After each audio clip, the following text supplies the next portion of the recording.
Mana shu 5 narsani qilganimdan keyin hayotim 21 kunda o'zgarishni boshladi. Birinchisi, boshqalar bilan o'zimni solishtirmaslikdan boshladim.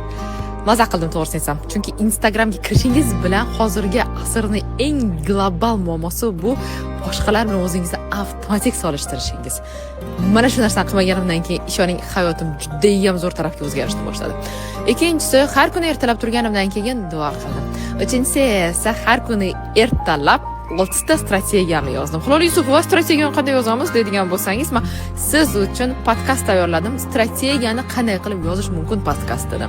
Hilolning kundaligiga bordim. Agar strategiya so'zini kommentariyga yozsangiz, men sizga ham bu texnikani yuboraman. Juda ham zo'r hayotingizni o'zgartiradigan texnikalardan biri.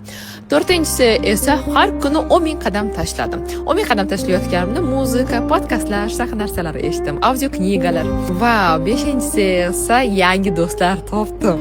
Ishoning 30 dan keyin ham juda ham zo'r do'stlar topish mumkin ekan.